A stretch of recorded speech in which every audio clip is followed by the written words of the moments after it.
Hi, good afternoon, everyone. So, yes, welcome to this analysis session. And in this particular session, we are going to analyze the quant section of Target CAT exam, which was conducted yesterday, right? So, yeah, how was your experience with the test? I think the questions were really good. They were mostly at par with actual CAT exam. You all agree with this, guys? The CAT exam was not very easy because the previous mock was slightly easier, but this is definitely at par with CAT. What do you say? Do you all agree with that, guys? Great. Chalo. So let me help you out with the analysis. Just give me a second and we'll get going. Yes.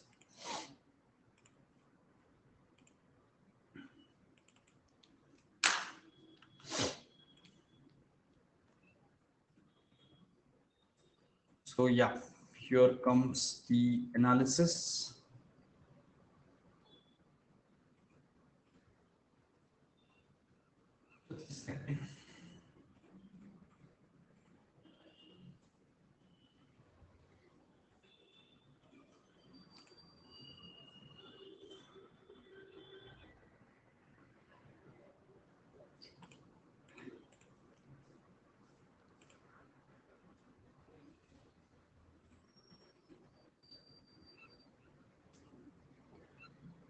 Yeah.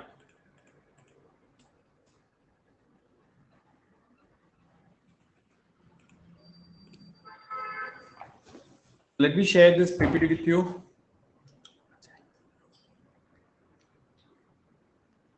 Chai, green tea.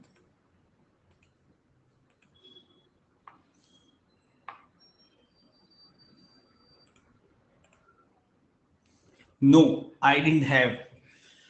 So continuously something or the other thing is going on. Lucky, thanks for asking. How about you? Did you all have your lunch? Sir कल के mock में मेरे साथ scam हो गया. अभी तुम्हारे साथ क्या हो गया आंचल? या hi Rim. Yes hi Pratiksha, Shantanu, Navya, Tanay, Vishal, Madhu. Hi everyone. Okay. Sir कौन सेक्शन आने से पहले ही सबमिट हो गया? ऐसे कैसे हो गया? सबमिट कैसे हो गया? मतलब तुमसे गलती से सबमिट हो गया या सॉफ्टवेयर में कुछ इश्यू था? हाँ, क्योंकि वैसे तो इनका सॉफ्टवेयर तो वैसे अच्छा है ना?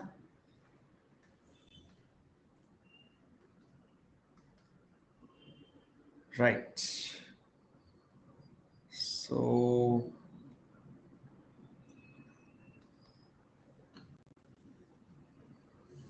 हाय Vishal, after long time.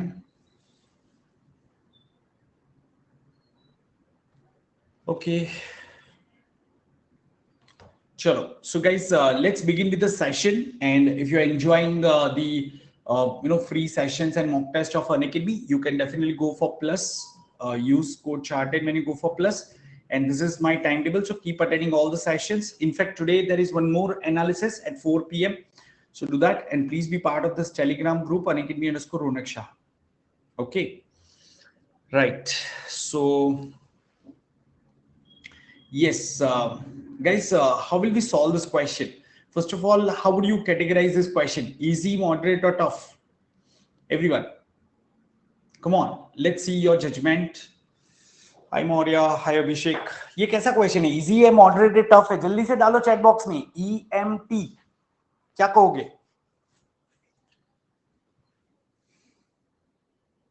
Moderate. Guys, this is an easy question actually. It's an easy question. क्यों? आपको सिर्फ ये पता होना चाहिए कि सर्कल के अंदर आप आर्क कैसे मेजर करते हो. So if this is the circle guys, and if I just take 2 point over here, if I know this angle theta, then length of the arc is theta upon 360 into 2 pi r. Yeah, so my math is very weak. Please tell me some specific topics so that I can focus on that only rather than doing all. ऐसा कुछ नहीं है Vishal. There are no specific topics, ठीक है। तो next year लिखो, किसने कहा इसी साल लिखो, पूरी प्रिपरेशन करके लिखो ना, क्योंकि ऐसे तुम टॉपिक छोड़ के जाओगे, ट्रस्ट मी रिजल्ट ऐसे नहीं आने वाला है, क्योंकि आपको पता ही नहीं है कि कौन से टॉपिक से इजी क्वेश्चन आएगा। ऐसा भी हो सकता है कोऑर्डिनेट ज्योमेट्री का बहुत ही इजी आ गया जो आप छोड़ के बैठे थे, ठीक है, या फिर प्रोबेबिलिटी का इजी क्वेश्चन आ गया जो आप छोड़ के बैठ गए थे। So I don't give such suggestion, my suggestion is target next year, simple. Okay, so guys यहाँ पे क्या कहा है कि x द कर्व्स y, मतलब इसको आर्क भी कह सकते हो, तो arc y create 60 degree angle and x create 90 degree angle. तो गाइस मुझे पता है ये जो है ये 60 डिग्री का एंगल है, ठीक है, ये यहाँ पे 60 डिग्री का एंगल क्रिएट कर रहा है। अब यहाँ पे क्या कहा है, the length of the bottom curve y is 10 पाई, मतलब ये आपको 10 पाई दिया हुआ है, तो ये 60 डिग्री है, ठीक है ना।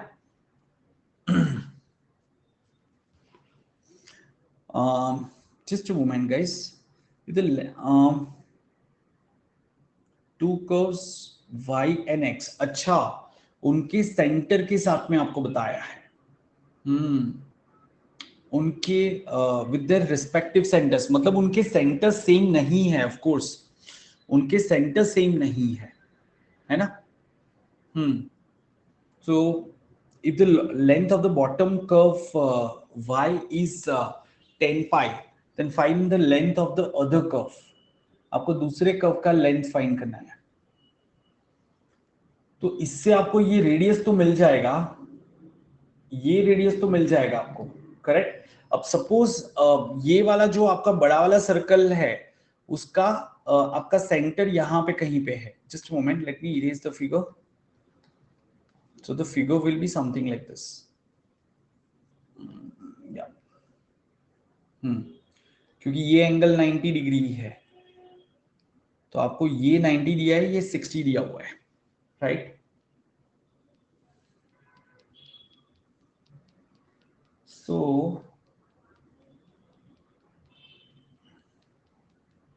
हाँ नहीं, then this will become moderate, क्योंकि ये तो दो अलग अलग आपके दिए हुए हैं ना। Of course it's not something that you can straight away solve, right? Yeah, just a moment.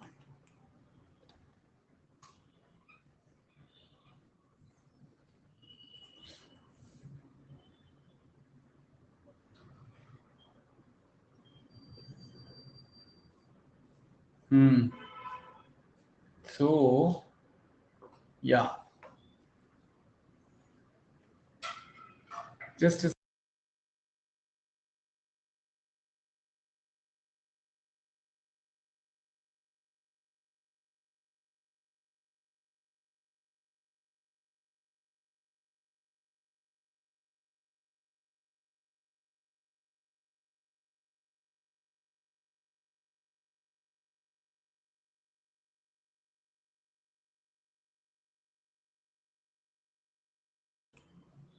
yeah, okay, sure. Let's understand. Guys, so first thing is आपको क्या करना पड़ेगा, इसका ये लेंथ आपको दिया हुआ है, so you can definitely find out this radius. Everyone, yes or no? पहले मैं सिर्फ ये फिगर ले लेता हूँ, ये 60 डिग्री वाला हम फिगर ले लेते हैं। Let's understand, this angle is given as 60 degree. Okay, so definitely I know these are going to be the radiuses of the smaller circle. We are looking at just this particular part. Okay, तो अगर मैं यहाँ पे एक line draw कर दूं तो कहना है ये 60, ये दोनों सेम है, तो ये सारे 60 हो जाएंगे। So it will become isosceles right angle triangle. Oh, sorry, it will become equilateral triangle. Do you agree with this, everyone? तो कहने से this radius will be equal to this one, तो ये रेडियस कितना आ जाएगा, तो आपको दिया हुआ है 60 upon 360 into 2 pi r, that is the length of the arc, length of arc y is equal to this one, right. और ये आपको दिया है 10 पाई, करेक्ट। तो ये पाई आप कैंसिल कर दो तो आपको क्या मिल जाएगा, आर का वैल्यू मिल जाएगा। So R will be equal to 30। क्या ये समझ में आया सबको दोस्तों? आर यू ऑल क्लियर कि ये हमें 30 यूनिट्स कैसे मिला? ये भी 30 आएगा, ये भी 30 आ जाएगा। क्या सब लोगों को ये समझ में आया? एक बार थम्स अप दिखा दो। अगर आपको ये समझ में आया हो तो ये point, yes, okay, fine. Now let's look at the second part. Now let's look at this arc x. Guys, let's look at this arc x. अभी मैं ये arc x को देख रहा हूं जिसमें मुझे ये पता है और उसका एंगल मुझे पता है, ये एंगल 90 डिग्री है, ठीक है, बट मुझे ये रेडियसेस नहीं पता है, I don't know this thing. तो कैन आई से डेफिनेटली ये दोनों 45 45 हो जाएंगे और ये हमारे पास 30 है, this length is given as 30, so this is an isosceles right angle triangle, yes or no? So guys, what will be the value of r? So can I say 2r square is equal to 30 square, right? So r आपका कितना आ जाएगा 30 upon root 2, or you can say 15 root 2, ये आपका आ जाएगा। So this radius will come out to be, इसको हम capital R ले लेते हैं ताकि कंफ्यूजन ना हो। So this is 15 root 2, correct? Now what will be the curved this one? So can I say this length of this arc? Length of arc x is equal to 90 upon 360 into 2 into pi into r, which is 15 root 2. तो guys ये कितना हो जाएगा आपका? What will be the value? This will come out to be 4, right? This will be 2, है ना? So I can say 15 pi upon root 2. That is option A. This is equal to 15 pi upon root 2. इसको अगर हम solve करेंगे, क्यों root 2 2 के साथ में कैंसिल होगा तो रूट 2 बचेगा, सो 15 पाई अपॉन रूट 2। क्या ये समझा? तो डेफिनेटली इसको हम मॉडरेट कहेंगे। It looks easy but it has definitely some calculations, you have to think. और अगर ये ड्राइंग लाइन ड्रॉ करना नहीं समझ में आया आपको तो ये डिफिकल्ट हो जाता, मतलब ये नहीं हो सकता, ठीक है? चलो, it was not easy, in fact I also misjudged. Fine. Now guys, this is also not a very easy question. It is also a tough question. कितने लोगों ने ये किया था? How many of you solved this? Just type me in the chat box if you could solve this question. Ashutosh ने किया था, सही हुआ था Ashutosh? Could you do it correctly? हाँ?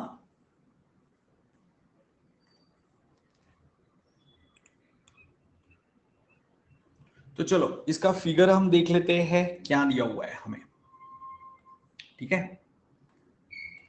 So that is the quadrilateral ABCD, ठीक है? तो उसमें हमें दिया हुआ है DAB इज DAB, ऐसे ले लेते हैं, एंड दूसरा है BCD, अब ये कुछ भी हो सकता है, so ऐसा कुछ आपको दिया हुआ है, तो ये आपको 90 डिग्री दिया हुआ है, DABC, सो ABCD ले लिया, ये दोनों 90 डिग्री है, sorry, this as well as this are 90 degree. फिर हमें क्या दिया हुआ है? P and Q are 2 points on AB and CD respectively, तो यहाँ पे P ले लो, यहाँ पे कहीं पे Q ले लो, जरूरी नहीं है आमने सामने ही हो, such that DQ is to BP, DQ is to BP, हाँ, is 1:2, ये 1:2 है, तो थोड़ा सा इस तरफ ले लेते हैं, पॉइंट्स को थोड़ा चेंज कर लेते हैं, लेट्स चेंज इट, 1:2 दिया है ना, तो Q हम यहाँ ले लेते हैं और P यहाँ ले लेते हैं, ठीक है? तो ये हमारा ये 1:2 के रेशियो में है, तो मतलब ये x है तो ये कितना हो जाएगा 2x, ठीक है everyone? And further they are saying how many values of DQ, how many values can DQ take for which maximum possible area of the quadrilateral PBQD, PBQD हमें मतलब यहाँ पे कुछ कनेक्ट करना है, सो कुछ इस तरीके से ये इसका एरिया हमें कितना चाहिए? 150 से ज्यादा नहीं होना चाहिए। तो गाइस यहाँ पे हम क्या करते हैं, एक और डायगोनल ड्रॉ कर देते हैं, ठीक है? ये डायगोनल ड्रॉ कर दो। नाउ यू नो कि ये दोनों के लिए हाइट क्या हो जाएगी, सो इसके लिए हाइट ये हो जाएगी, इसके लिए हाइट ये हो जाएगी, राइट? और हमें देखो BC दिया हुआ है 13, हमें AD दिया हुआ है 9, so we know the heights for this two triangle. So what will be area of this triangle? So area of this triangle will be 1/2 this base into this height. So 1/2 2x into 9. Do you agree with this? Similarly, area of this triangle क्या हो जाएगा? So area of this triangle will be 1/2 the base, that is x into height, which is 13. So what is the area of quadrilateral जो आपको दिया हुआ है PBQD? Can I say it's equal to, ये आपका कितना आ गया 9x प्लस ये कितना आ जाएगा 6.5x, तो ये हमारा कितना आ गया 15.5x, ठीक है, विच इज गिवन एज 150. तो x आपका कितना आएगा? Can I say x should be equal to 9.5, और ये हमारा मैक्सिमम पॉसिबल एरिया कहा था, मतलब हमें इससे कम चाहिए, तो x आपका क्या आएगा 9.5 से अप्रोक्सीमेटली कम आएगा. सो x की कितनी वैल्यू हो सकती है? There are 9 integral values possible for x. क्या ये समझ में आया सबको कि किस तरीके से हमने पूरे क्वेश्चन को एनालाइज किया? So answer should have been 9. Correct, everyone? So definitely this was a tough question, I don't deny, क्योंकि इसमें काफी करना था, but it was a doable question. If you are targeting 99 plus, you should have attempted this question. You should be able to solve such question. Only then you will be able to cross that. ठीक है? फिर what about this one? The volume of a pyramid with a square base is 200 cubic centimeter. Guys, पहले तो square based pyramid बना देते, कैसा दिखता है? तो it looks something like this. ये आप साइड से दिखते हो ना, तो ये स्क्वायर आपको पैरेललोग्राम जैसा दिखता है. So this is that square based pyramid, ऐसा दिखता है, ठीक है. और इसका वॉल्यूम आपको दिया हुआ है, आपको 200 क्यूबिक सेंटीमीटर दिया है, ठीक है. And the height of the pyramid is 13 centimetre. Now what is height? So guys, यहां से जो आप यहाँ पे ये जो स्क्वायर है बेस, उसके सेंटर को जो कनेक्ट करते हो ना, ये इसका हाइट हो गया. Remember this is always perpendicular to the base, मतलब अगर मैं यहाँ पे ऐसे डायगोनल ड्रॉ करता हूँ तो ये उसको परपेंडिकुलर होगा. मेरा पिरामिड थोड़ा झुका हुआ है, तो आप उसको माइंड में सीधा कर सकते हो, राइट. तो मुझे ये हाइट कितना दिया हुआ है? 13 दिया हुआ है, ओके. और मुझे ये स्लैंट हाइट निकालना है, ठीक है. मुझे ये L का वैल्यू निकालना है. Now it should not be very challenging guys. आप देख सकते हो यहाँ पे मैं नाम दे देता हूँ ABCDE. तो कैन आई से triangle AED is a right angle triangle? दोस्तों, ये आप अग्री करते हो? ये एक राइट एंगल ट्राइंगल होगा, ठीक है. अब सपोज हम ये A ले लेते हैं, तो what is volume of pyramid? Can I say it is 1/3 into base area into height. अब मेरा कोई भी वीडियो देखो ज्योमेट्री का, मैंने बहुत सिंपल तरीका बताया है पिरामिड और ये सबके वॉल्यूम याद रखने का, कि it's always 1/3 into base area into height. Similarly अगर कोन होता है तो उसमें भी क्या होता है? 1/3 into base area into height. अब कोन में बेस एरिया सर्कल होता है, तो आप पाई आर स्क्वायर रख दो, बेस एरिया की जगह पे पाई आर स्क्वायर रख दो, तो फॉर्मूला बन गया 1/3 पाई आर स्क्वायर एच. यहाँ पे हो जाएगा 1/3 into a square into h. Are you getting this point? तो ये हमें मिल जाएगा, तो इसमें बेस एरिया हमें मिल जाएगा. सो बेस एरिया मेरा कितना आ जाएगा? कहने से बेस एरिया शुड बी आपका वो आ जाएगा 200 into 3 divide by 30. So guys ये कितना आएगा? चेक करो, ये कितना आ जाएगा? 200 इंटू 3 600 बाई 13 कितना होता है? जल्दी से बताओ. 600 इंटू दिस वन कितना आएगा? 46 point something आएगा. Do you all agree with this? It will be 46 point something, right guys? 600 by 13 अगर हम करते हैं, 13 4 जा 52. 8 थोड़ा हमें एक्यूरेटली करना पड़ेगा क्योंकि आंसर बहुत क्लोज दे दिए है. सो 13 6 जा 78 2 46.1 आएगा, करेक्ट. 46.1. तो हम इसको 46 ले सकते हैं अप्रोक्सीमेटली, राइट. तो ये हमारा बेस एरिया हमारा 46 हो गया, correct. The base area is 46, तो हमें ए स्क्वायर 46 मिल गया, right? So this a square is 46, this is a, this is a, तो हमें bd निकालना है. तो can I say bd square is equal to 2 into a square plus a square is equal to bd square. तो ये कितना आ जाएगा 92. तो bd square is 92, तो bd कितना आ जाएगा आपका? Can I say bd will come out to be, everyone, what will be bd? So 92 के पास में परफेक्ट स्क्वायर मतलब 81 एंड 100 के बीच में है, तो कहने से 9.5 आ जाएगा BD. Your BD will be 9.5. आप चाहो तो 9.6 या 9.4 भी ले सकते हो, डजंट मैटर. तो आपको ये 9.6 मिल गया, तो ये कितना हो जाएगा 4.8. सो अगर ये 4.8 है, ये 13 है, तो ये क्या आ जाएगा?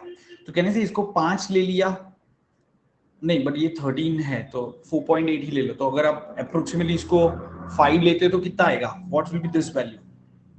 तो कहने से under root of 13 square plus 5 square, so it will be approximately close to 14 हो जाएगा. क्या आप ये अग्री करते हो दोस्तों? You all agree with this,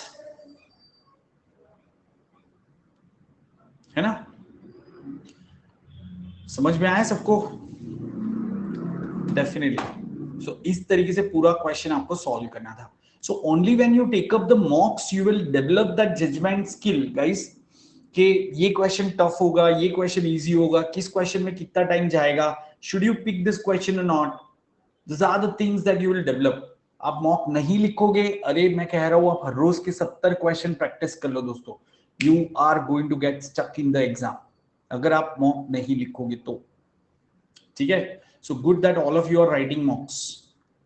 Okay, so guys, just want to quickly tell you, please participate in the scholarship test conducted every Sunday, and please join plus batches. You can also join my plus batch. It is starting from 4th August. New module I'm starting, so you can start your preparation with me. Use code CHART10 और आज ही join करो जल्दी से, ठीक है? और these are the pricing plans may increase from 1st August, तो आप अभी join कर लो.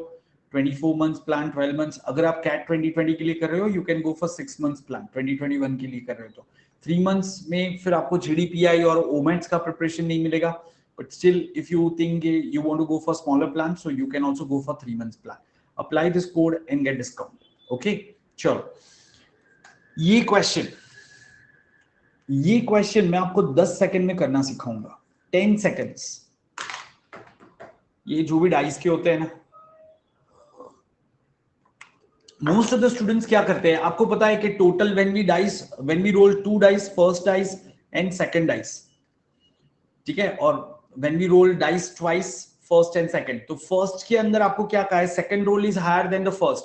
तो फिर वो लोग यहाँ पे 2, यहाँ पे 1, यहाँ पे 3, यहाँ पे 1 2 ऐसे लेते हैं. 4 लिया तो 1 2 3 आएगा, 5 लिया सो 1 2 3 4 आएगा, एंड 6 लिया तो 1 2 3 4 5 आएगा. इसका टोटल किया 15 आ गया. सो 15 आउटकम्स. मैं कह रहा हूं ये भी करने की जरूरत नहीं है. You don't even need to do this. Correct? इसमें भी आपके 30 सेकंड्स 40 सेकंड्स चले गए. तो what is the easiest way? Guys ध्यान से सुनो. कैन आई से out of this 36 outcomes, 6 outcomes will be like 1 1 2 2 3 3 and so fourth. तो वो हटा दो, तो बचे कितने आउटकम? 30 आउटकम्स. ये जो 30 आउटकम्स है उसमें से आधे आउटकम ऐसे हो गए जिसमें first roll will be greater than second roll, and in remaining 15 outcomes first roll will be less than second roll. खत्म. सिमेट्रिक होता है दोस्तों. तो सीधा 15 मिल गया, माइंड में ही कर लिया आपने. 15 by 36 उड़ा दो इसको. क्या ये चमका सबको? एवरीवन, ये तो आना ही चाहिए ऑफ कोर्स यार. इसमें मैंने कौन सा रॉकेट साइंस बताया? जैसे ऐसे जो क्वेश्चन आते हैं ना, आपको ऐसे भी परम्यूटेशन कॉम्बिनेशन में क्वेश्चन पूछे जाते हैं कि for example if I make all the words using letters of the word bridge, BRIDGE, ठीक है, if I make all the possible words using the letters of the word bridge, what is the probability that a randomly selected word has D before E? D before E. तो guys इसके कितने words बनेंगे? 720. इसमें से half word में D E से पहले आएगा, बाकी के हाफ वर्ड में डी ई के बाद में आएगा, या ई डी से पहले आएगा. Are you getting this point? It's always like that. सोचने की जरूरत ही नहीं है, ये अपने आप हो जाता है. तो इस तरीके से आप ये क्वेश्चंस को सॉल्व कर सकते हो। करेक्ट दोस्तों, Shantanu, is that point clear? चलो, yes. An institute has 5 departments and each department has 50 students. If students are picked up randomly from all 5 departments to form a committee, what should be a minimum number of students in the committee so that at least one department should have representation of minimum 5 students? ठीक है guys, क्या answer आएगा इसका? Logical question है ये। It is based on pigeon whole principle. It is based on pigeon whole principle. अगर आपने LRDI का मेरा पहला सेशन यूट्यूब पे अटेंड किया है, बिस्किट्स वाला, ठीक है, तो उसमें भी मैंने समझाया था कि मिनिमम कितने बिस्किट्स लेने पड़ेंगे कि हर एक ब्रांड का एक एक बिस्किट आ जाए। ये वो वाला पजल है। It's more of a logical puzzle, ठीक है। तो गाइज हर एक डिपार्टमेंट में, करेक्ट, हर एक डिपार्टमेंट में आपको स्टूडेंट्स है, 50 स्टूडेंट्स है। Let's call department A B C D E. Can I say worst case में क्या हो सकता है? सी बेस्ट केस इज, मतलब मैंने 5 स्टूडेंट्स लिए, ठीक है, तो और वो डिपार्टमेंट ए के आ गए, ठीक है, तो यहां पे मुझे क्या कहा है? What should be the minimum number of students in order in committee so that at least one department should have representation of minimum 5 students का है, होना ही चाहिए। ये जब 5 स्टूडेंट लेते हो तो जरूरी नहीं है कि ये इसी के हो, ऐसा भी तो हो सकता है 1 1 1 1 1, राइट। आपने 20 स्टूडेंट्स ले लिए तो वर्स्ट केस में क्या होगा? हर एक डिपार्टमेंट से एग्जैक्टली 4 आए हैं and still there is no department which has representation of 5 students. The moment you take 21st student, can I say कम कोई एक डिपार्टमेंट का तो 25 या उससे ज्यादा हो ही जाएगा। कम से कम कोई एक डिपार्टमेंट का 5 या उससे ज्यादा हो ही जाएगा। ऐसा भी हो सकता है कि ये 21 सारे यहां से आ गए, तो उस केस में तो हमारी कंडीशन सेटिस्फाई हो ही रही है। हमें ये नहीं कहा है कि हर एक डिपार्टमेंट का कम से कम एक स्टूडेंट होना चाहिए, ऐसा कुछ भी नहीं कहा है। हमें क्या कहा है कि at least one department has a representation of 5 students, correct. तो guys this is completely based on pigeon whole principle. Answer will be option C. अभी क्लियर एवरीवन? से यस, जल्दी से टाइप करो यस चैट बॉक्स में सब लोग, चलो मुझे पता चल जाए आप पढ़ाई कर रहे हो ना। सिर्फ 3 लोग, लाखी, लोखी, शांतनु, आंचल एंड प्रतीक्षा, 4 लोग जाग रहे हैं, बाकी सब बिरयानी खा के सो गए। सिर्फ मोबाइल ऐप चालू रह गया है पक्का।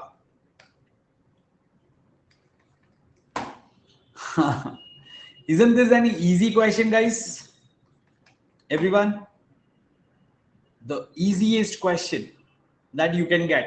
Guys, कोई भी नंबर परफेक्ट क्यूब कब होता है? जब पावर आपकी 3 के मल्टीपल में होती है। तो यहाँ पे p का वैल्यू कितना लेना पड़ेगा? 2। q का वैल्यू मुझे कितना लेना पड़ेगा? ठीक है, q का वैल्यू भी मुझे 2 लेना पड़ेगा। क्यों? क्योंकि ये आप 0 कर सकते हो, ठीक है। फिर r का वैल्यू कितना लोगे? 2। एंड ये क्या है? s का वैल्यू कितना लेना पड़ेगा? पॉजिटिव इंटीजर है तो 0 तो ले नहीं सकते, तो 3 लेना पड़ेगा। सो ये हो गया आपका आंसर।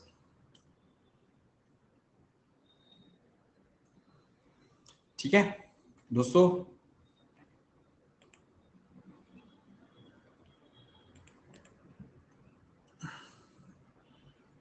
सिंपल था question. Yes, perfect cube property मतलब number property, factorization, prime factorisation.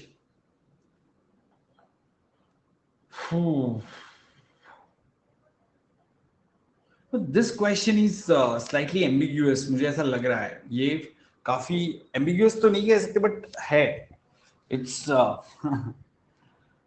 Complicated. इसका फिगर ही बनाना आना चाहिए आपको पहले तो। So guys, A, B, C, D and E, F are parallel lines such that D1 is to D2 is 2 is to 1 and D1 and D2 क्या है? Distance of AB from CD and EF, है ना? तो मतलब ये figure कैसे बनेगा? Sir, will you please explain previous question once again? Pratiksha, previous question के अंदर ये जो पावर होती है, कोई भी नंबर परफेक्ट क्यूब कब होता है? For example 8 is perfect cube, 64 is perfect cube, 216 is perfect cube. तो क्यों होता है? जब प्राइम नंबर की यहां पे 3 के मल्टीपल की पावर आती है। 1 is a perfect cube, so can I say any prime number is to 0 is 1। तो 3 के मल्टीपल में पावर होनी चाहिए या 0 होनी चाहिए। तो जैसे 64 है 2:6, 216 2 क्यूब 3 क्यूब, कहने से यहाँ पे ये सारे प्राइम नंबर्स है, तो मुझे उसकी पावर क्या चाहिए, 3 के मल्टीपल में लानी है। तो p की वैल्यू मैं 2 लूंगा तो 3 के मल्टीपल में आ जाएगा, q की वैल्यू 2 ले लिया तो ये 0 हो गया, मतलब ये चला गया, तो बाकी सारे नंबर भी आपके 3 के मल्टीपल में, पावर्स 3 के मल्टीपल में आ जाएंगे। ठीक है, चलो गाइस यहाँ पे मैं फिगर ड्रॉ करता हूँ इसका। तो let's quickly draw the figure. कुछ ऐसा आपको दिया हुआ है।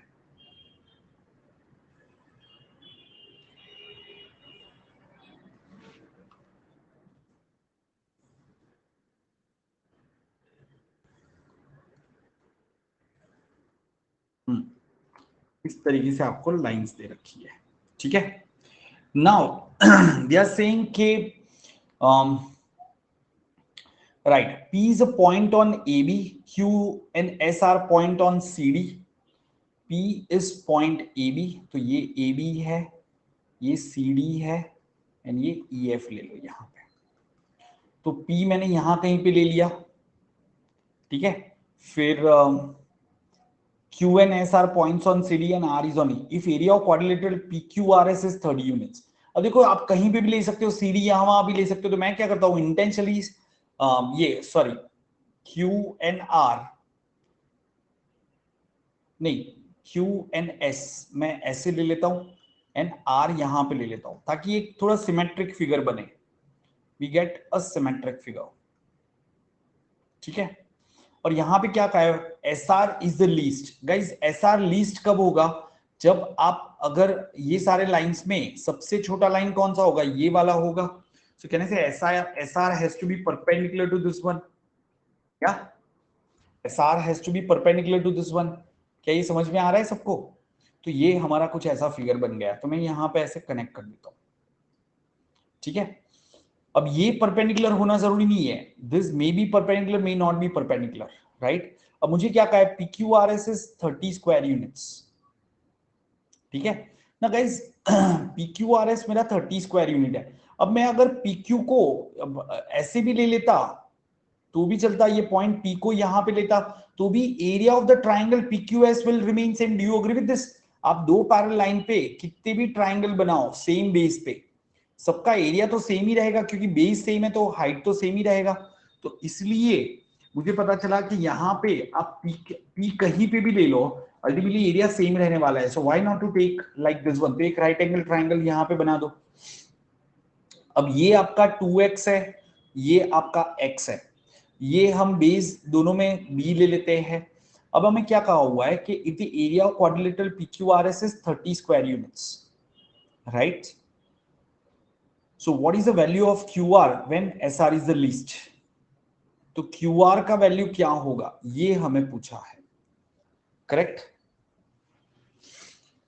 Okay, so guys now can I say PQRS, area of quadrilateral PQRS is equal to area of triangle this PQS plus area of triangle QSR. Do you all agree with this? है ना, तो ये area हमारा कितना हो जाएगा। Now can I say दोनों का बेस सेम है और ये हाइट मैं हाफ ले सकता हूं, ये हाइट मैं हाफ ले सकता हूं, राइट। तो मतलब ये एरिया इससे हाफ हो जाएगा दोस्तों, डू यू ऑल अग्री? ये एरिया इससे हाफ हो जाएगा, मतलब this area will be half of this area. तो मैं इसको 20 ले सकता हूं, इसको 10 ले सकता हूं, करेक्ट। XB करेक्ट, डेफिनेटली, क्योंकि इसकी हाइट इससे कम है, तो ये 10 और ये 20 ले सकते हैं, है ना।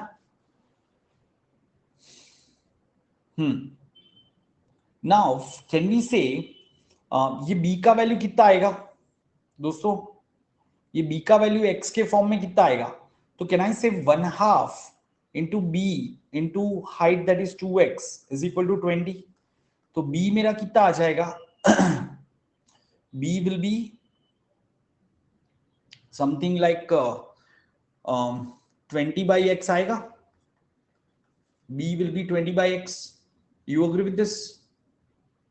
ये जो आपका बेस है वो आ जाएगा आपका 20 by x, ये आ जाएगा, राइट। तो ये x है, ये 20 by x है, तो ये क्या आएगा ये आपको पूछा है, राइट? बट आपके पास ये तो है नहीं ना। अच्छा, हमें एक और चीज बताइए कि ये इंटीजर्स है, ये इंटीजर्स है, तो मिनिमम पॉसिबल वैल्यू क्या लेनी पड़ेगी? 1। गाइस यहाँ पे एक्चुअली हमें डेफिनेट आंसर मिलेंगे। मिनिमम पॉसिबल वैल्यू आपको 1 लेनी पड़ेगी, तो ये कितना हो जाएगा? 2, राइट? ये आपका 2 हो जाएगा। तो ये 20 है, तो ये कितना होना चाहिए? तो ये 20 आएगा। तो कहने से ये आपका 20 आना चाहिए दोस्तों, दिस शुड बी 20। तो what will be this one? It will be under root of 20 square plus 1 square, तो मतलब स्लाइटली ग्रेटर देन 20 आएगा। आप ऐसे कह सकते हो, this will be slightly greater than 20। क्योंकि देखो आपको ऐसा कहा है कि S R is least and D2 is to D1 is 2 is to 1, तो हमें ये 1 रखना पड़ेगा, तो हम ये 2 ले लेंगे, करेक्ट? तो इस तरीके से पूरा क्वेश्चन हमने सॉल्व किया। कुछ ज्यादा ही मतलब वो था। Definitely I don't say suggest कि ये क्वेश्चन आपको करना चाहिए, बट यस एटलीस्ट आप ऐसे क्वेश्चन को अभी सॉल्व करोगे तो कुछ होगा। Just a second. हाँ,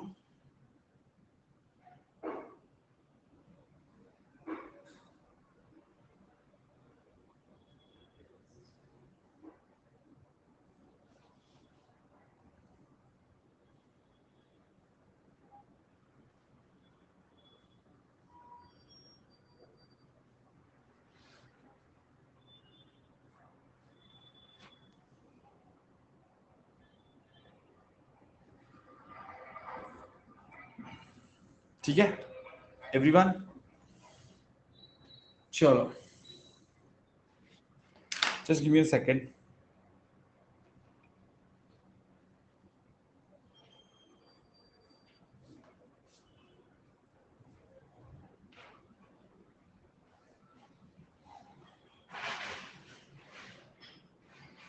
Please try for this question.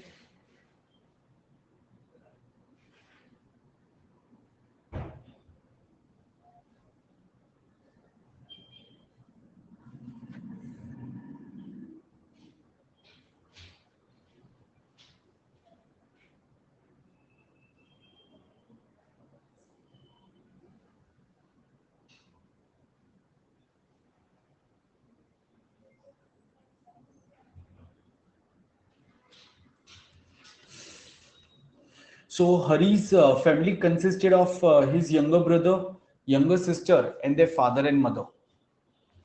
ठीक है, 5 लोग हैं. When Chari was born, the sum of the ages of Hari, his father and mother was 70 years. Okay. तो guys ऐसे क्वेश्चन में आप कुछ ले सकते हो. Suppose Chari was born in 1950. ठीक है, ऐसे कुछ कुछ भी आप रेफरेंस ले सकते हो ताकि आप कंफ्यूज ना हो जाओ. तो उस केस में तो चारी उस टाइम पे 1950 में चारी क्या था? 0 का था. और उस टाइम पे sum of ages of Hari father and mother was 70 years. This is in 1950. The sum of ages of 4 family members at the time of Gauri's birth was twice the sum of ages of Hari's father and mother at the time of Hari's birth. If Chari is 4 years older than Gauri, then find the difference in the present ages of Hari and Chari. Now see, once again, you can definitely solve this question by making multiple equations, but you will get lost in the data. आप data में काफी lost हो जाओगे इसमें. ठीक है, so still हम लोग यहाँ पे एक बार ट्राई करते हैं क्वेश्चन को सॉल्व करने की. ओके, थोड़ा सा अच्छे से लिखना पड़ेगा गाइस. सो 1950 एक सिचुएशन ले लेते हैं जब चारी 0 था और Harry plus father plus mother 70 था. ये फर्स्ट पार्ट हो गया. Then let's take another situation. The sum of the ages of 4 family members at the time of Gauri's birth was twice the sum of ages. हाँ, तो मतलब कौन से 4 family members की बात करें? तो कहने से अभी गौरी का बर्थ यहाँ पे हुआ, हमें नहीं पता ये कौन सा ईयर है, बट ये डेफिनेटली कोई भी हो सकता है, 1960 70 कुछ भी हो सकता है, वी डोंट नो. बट उस टाइम पे चारी हरी नहीं, कहां पे दिया हुआ है? If Chari is 4 years older than Gauri, correct, यहां पे दिया हुआ है। हाँ exactly, if Chari is 4 years older than Gauri, तो डेफिनेटली यहाँ पे गौरी का होगा 1954। तो उस टाइम पे क्या आपको दिया हुआ है, the sum of the ages of 4 family members. अच्छा, तो अब ये 4 फैमिली मेंबर्स का एज कितना होगा, can I say C plus H plus F plus M. जो 70 था उसमें आप 16 ऐड कर दोगे, क्योंकि ये हर एक की एज 4-4 साल इंक्रीज हो गई। तो 70 में इसका 4 साल, इसका इसका इसका ये ऐड कर दो तो 86 हो गया। And this is equal to the sum of ages of Harry's father and mother at the time of Harry's birth. ठीक है, हाँ। And sum of ages of Hari's father and mother at the time of Hari's birth. If Charlie is older, then find the present age of Hari. हाँ, क्या twice, twice क्यों कह रहे हो? हाँ बट ट्वाइस, बट वो भी कब पता है, at the time of Harry's birth. तो हमें ये नहीं पता है हरि का बर्थ कब हुआ था। हरि का बर्थ डेफिनेटली 1950 से पहले हुआ है। ठीक है, the sum of ages of 4 family members at the time of Gauri's birth, which is 4 years after Chari, was twice the sum of ages of Hari's father and mother at the time of Hari's birth. So ये father and mother का as क्या होगा? अब यहाँ पे देखो, father and mother का जो एज है वो क्या आ जाएगा हरि के बर्थ के टाइम पे, तो वो आ जाएगा आपका 43। So father plus mother were of 43 at Harry's birth. क्या ये समझ में आ गया? Now guys you have this equation and you have this equation. Suppose यहां पे हरि x इयर्स का है, सपोज यहां पे हरि x इयर्स का है, ध्यान से सुनो। तो कैन आई से ये फादर, अगर फादर की एज हरि के बर्थ के टाइम पे f ले लेते हैं, मदर की एज m ले लेते हैं, तो यहां पे क्या होगी, f प्लस एक्स हो जाएगी, m प्लस एक्स हो जाएगी। क्या ये समझ में आ रहा है? So basically this f plus m is 43, आप यहां पे 43 रख दो, सो आपको मिलेगा 43 plus 3x is equal to 70। 43 plus 3x is equal to 70 आएगा, तो x आपका आ जाएगा 9। x आ गया आपका 9, राइट? मतलब हरि का बर्थ हुआ था, Harry must have been born in 1941 according to this data. तो यहां पे क्या पूछा है, find the difference in age between Harry and Charlie. तो हरि और चारी की एज का डिफरेंस हमें मिल जाएगा 9। कॉम्प्लिकेटेड क्वेश्चन था दोस्तों, थोड़ा सोचना इसके ऊपर कैसे सॉल्व किया है हमने इसको, कितने पापड़ बेल के सॉल्व किया है इसको, है ना? यस, बट यही तो मजा है, मतलब थोड़ा ऐसे क्वेश्चन सॉल्व कर सकते हैं। 2 लोग तो कल्टी भी मार गए। Now this is a good question, guys. Typical cat moderate level question, neither too difficult nor too tough, not too easy. ठीक है, चलो प्लीज चेक क्या होगा।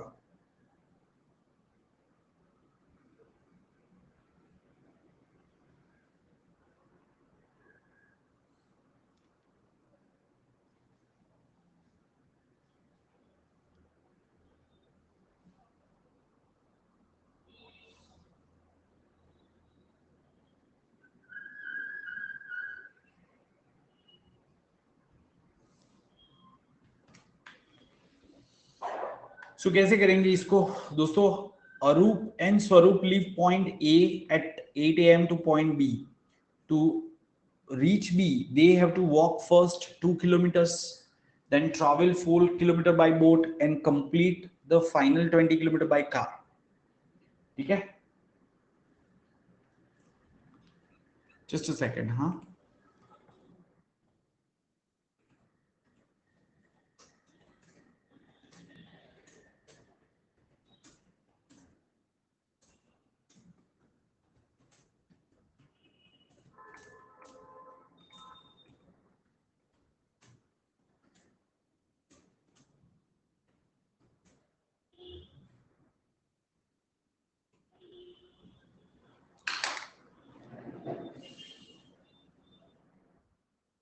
Just a second.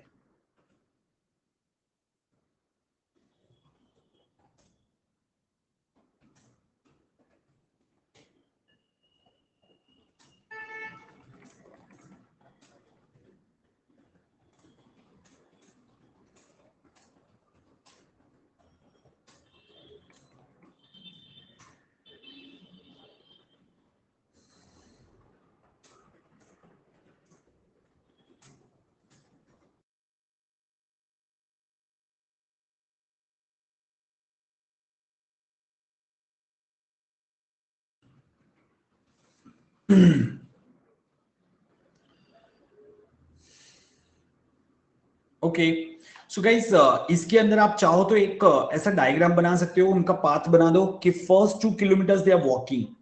Okay, so they need to walk for first 2 kilometres, then 4 kilometre by boat. So फिर हम boat ले लेते, right? This is 4 kilometre by boat, and then final 20 kilometre by car. तो this is last stretch of 20 kilometre by car. ठीक है, तो यहां पे लिख लेते हैं 2 kilometre, 4 kilometre and 20 kilometer. Correct? Now, while walking their speeds, both of them started from here. ठीक है, Anup and Saurabh both started over here, from here. So, उनकी स्पीड क्या थी? 4 and 5.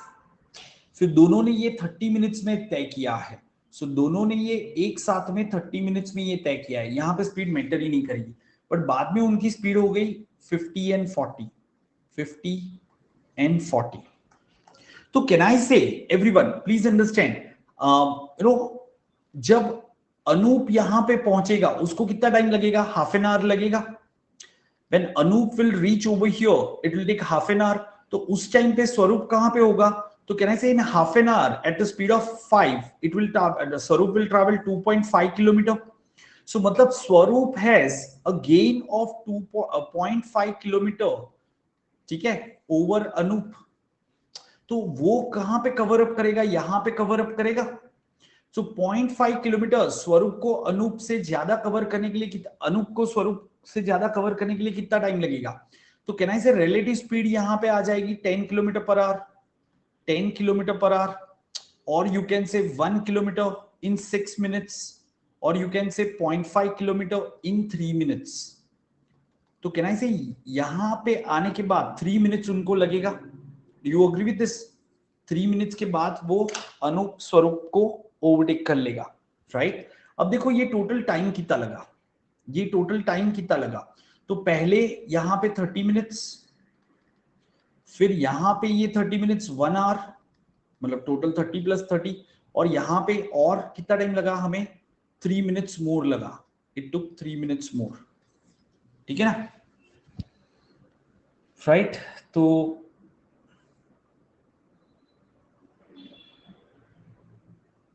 just a moment. Then travel 4 kilometer by boat and complete final 20 kilometers. At a constant speed of 4. Each rows his boat for 30 minutes. Anup drives his car at a constant speed of 50. When will they meet again? So guys, start करने के 1 hour 3 minutes के बाद वो लोग मिल रहे हैं. मतलब मेरे हिसाब से तो ये आंसर आना चाहिए. Just a moment. 2 kilometer, 4 kilometer per hour, 5 kilometer per hour ना. 903 पे आना चाहिए आंसर. तो एक्चुअली 903 आना चाहिए. तो इनका क्यों अलग आ रहा है?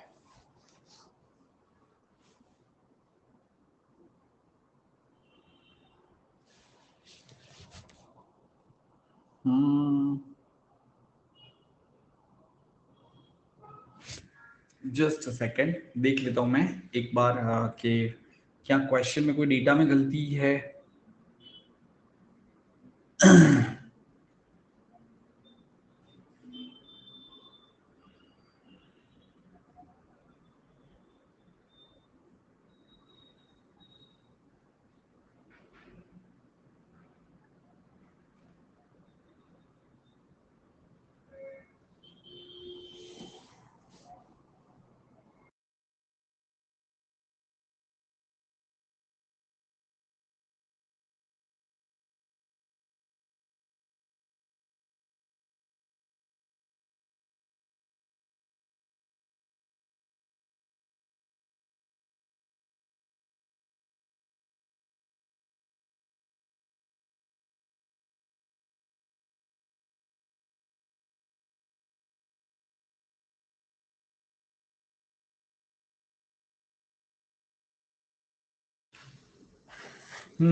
Right, exactly.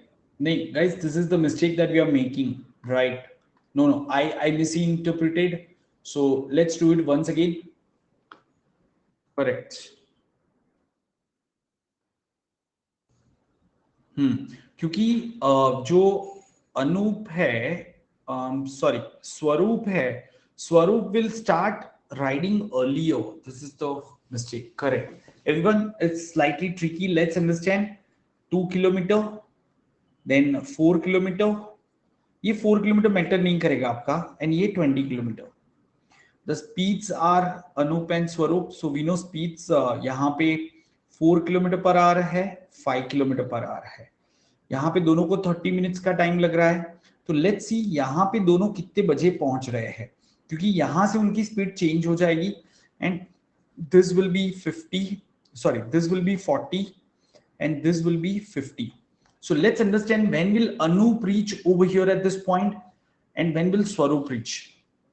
So definitely Anup will take 30 minutes for this one and 30 minutes for this one, right? While Swaroop will take 24 minutes for this one, 2/5, 24 minutes and 30 minutes for this one. So Swaroop will reach over here at 8:54, while Anup will reach over here at 9. Okay, so Swaroop will drive at a speed of at 40 km per hour for 6 minutes. So can I say Swaroop will travel 4 kilometer distance? क्योंकि 40 kilometre इन 60 minutes है ना, तो 6 minutes में कितना travel करेगा? 4 kilometre travel करेगा. अब 9 बजे Swaroop will be over here. At 9, Swaroop will be over here and Anup is over here, and there is a gap of 4 kilometer. So ये 4 किलोमीटर का gap relative speed of 10 kilometre per hour उनको तय करना है, अनूप को तय करना है. So it will take 4/10 hours time, और this is nothing but you can say 24 minutes time past 9 o'clock, है ना, past 9 o'clock, right. So this was definitely a tricky question. Okay, so yeah, there are a few more questions in this, guys. Definitely we can solve more question. For example, this is a slightly tricky question. ये अगर आपने functions practice किया है तभी आएगा. बहुत ही simple question है वैसे देखने गए तो. Function of function. So what is f of fx? What is f of fx? तो मतलब fx के अंदर आपको fx में x की जगह पे आपको fx रख देना है. x की जगह पे fx रखना है, मतलब ax प्लस b रखना है. तो यहाँ पे x की जगह पे आपको ax प्लस b रख देना है. तो ये क्या हो जाएगा मेरा? a square x plus ab plus b, ऐसा हो जाएगा. And this is given as 9x plus 8. I can easily compare कि this 9 has to be equal to this a square, और a और b हमें पॉजिटिव रियल नंबर का है, तो a स्क्वायर 9 है, तो a क्या आ जाएगा? 3, और -3 तो आ ही नहीं सकता क्योंकि पॉजिटिव नंबर है. तो अभी मेरा a3 आ गया, तो मुझे ab प्लस b 8 पता है ना, तो b कितना आ जाएगा? सो कहने से b will be equal to 2.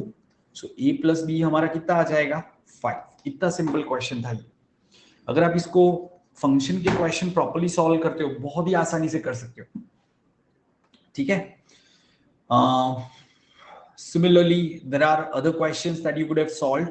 My objective was definitely the solutions are given, guys, and in the given 1 hour time we can't solve every question. My objective was to pick up certain question and to help you understand what to solve and what not to solve.